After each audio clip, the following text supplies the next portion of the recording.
Oi, gente, tudo bem? Hoje a gente vai falar sobre biomas terrestres, tá? Nosso novo capítulo tem no livro, tá? Se vocês puderem ler também os biomas que a gente vai falar hoje, fazer as atividades do livro também referentes aos biomas que a gente vai trabalhar nesse slide.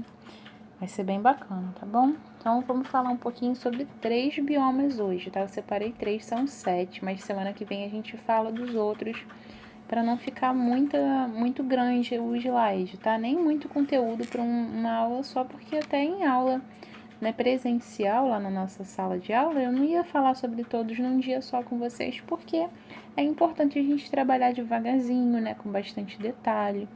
Então vamos começar? O primeiro bioma que a gente vai falar é a tundra, tá? A tundra, falando assim, o principal dela, a tundra tem um tipo de vegetação bem rasteirinha, bem baixinha, tá bom? E fica no hemisfério norte.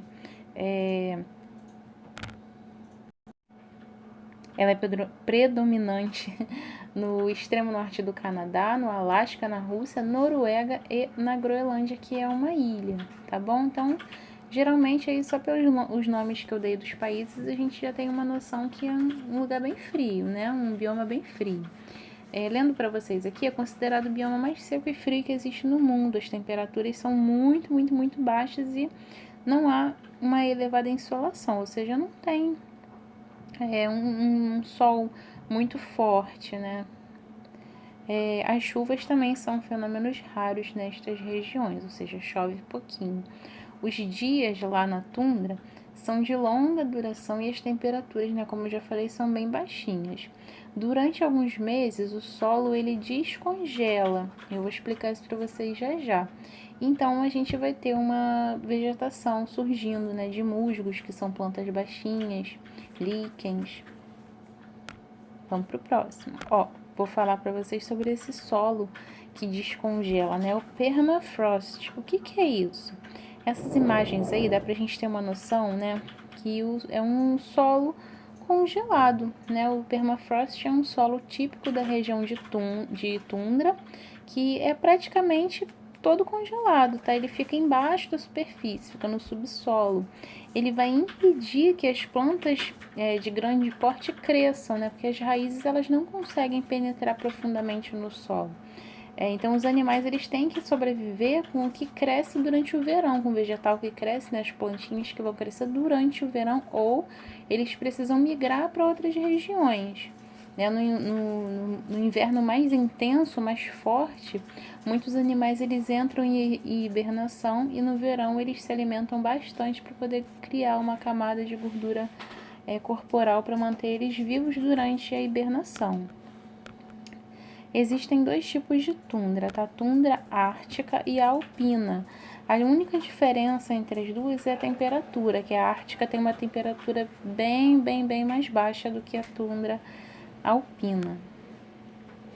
Sobre a fauna da tundra, a gente tem animais aí que resistem muito bem ao frio, né? Eles têm uma camada de gordura bem grossa embaixo da pele, que vai proteger eles durante os dias de inverno que são muito longos e muito frios.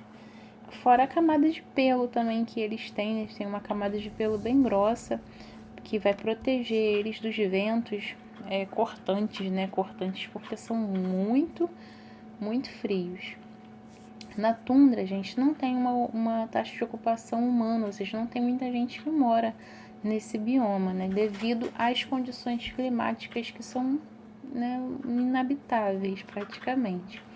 Ela é considerada, como eu já falei, o bioma mais frio e mais seco do mundo. Vamos para o próximo, que é a taiga. A taiga, ela é um bioma conhecido por floresta de conífera, né, ou também floresta boreal. Dentre os biomas terrestres que a gente está estudando, é o que tem maior extensão, ou seja, o maior.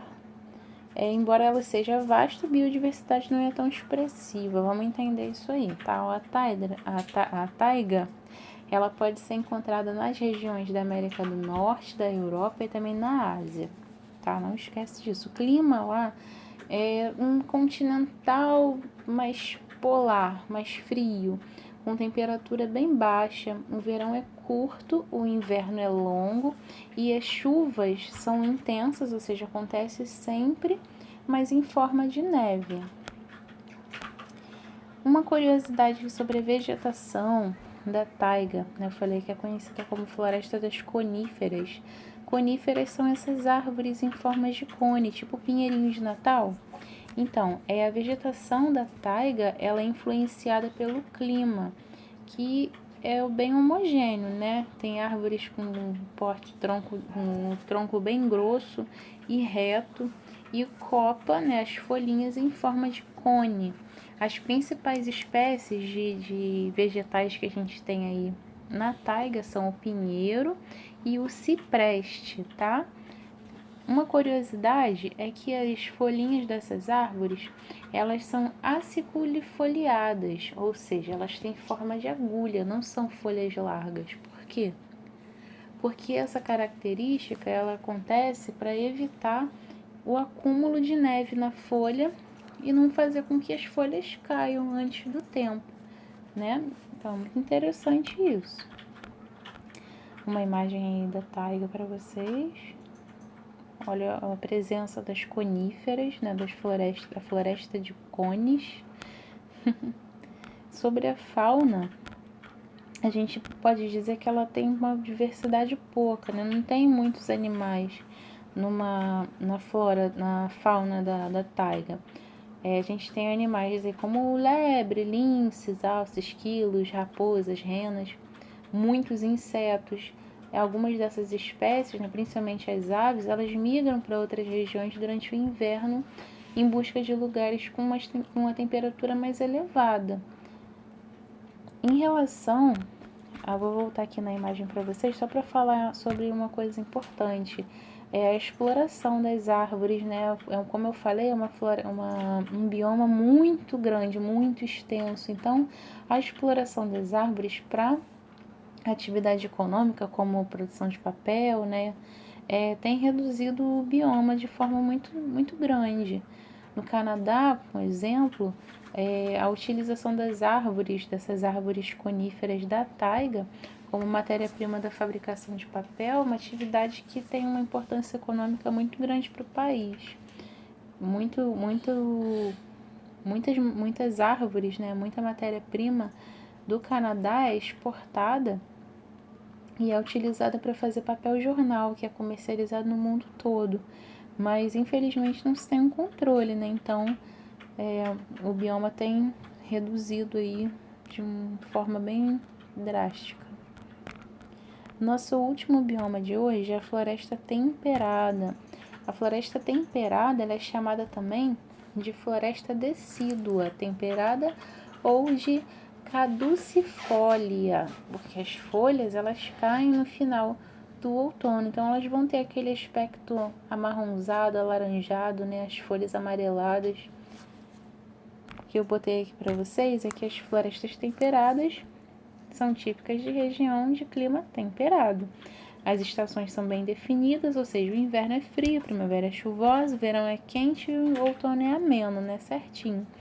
Justamente devido às estações definidas, esse bioma ele tem uma diversidade muito grande, ou seja, tem uma diversidade muito grande de vegetais e animais, tá bom? Vamos prosseguir então. Folhas de outono, que eu falei para vocês, né? Eu expliquei. Um comentário sobre essas folhas é que a decomposição delas, quando elas caem no solo, né, e vão se decompor, o que acontece?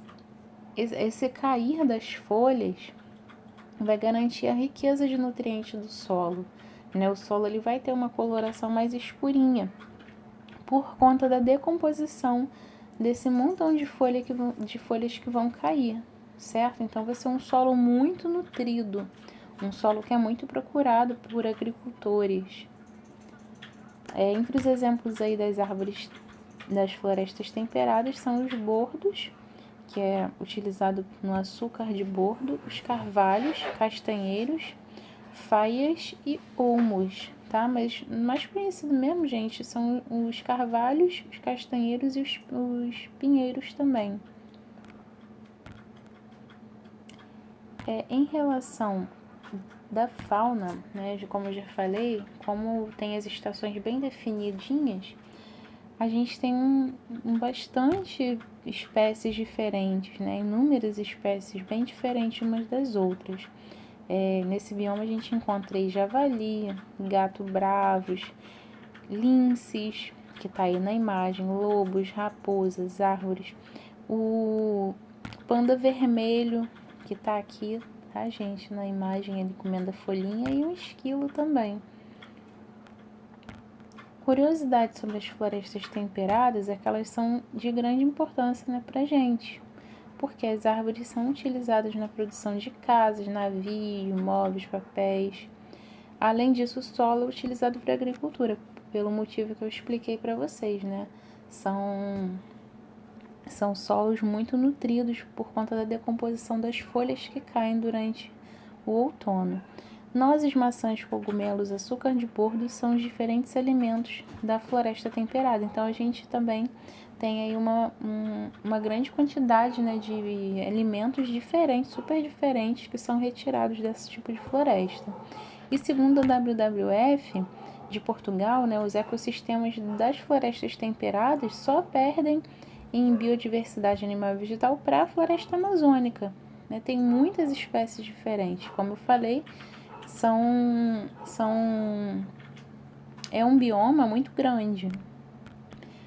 Para finalizar aqui, um mapa para vocês, para indicar onde a gente encontra aí as florestas tropicais temperadas, as tundras, as taigas, tá bom, gente? Semana que vem a gente vai falar sobre floresta tropical, campos, savanas e desertos, tá beleza? Um abraço, estudem, tá bom? Façam as atividades que eu vou deixar para vocês aí proposta e foco no estudo, hein? Até a próxima!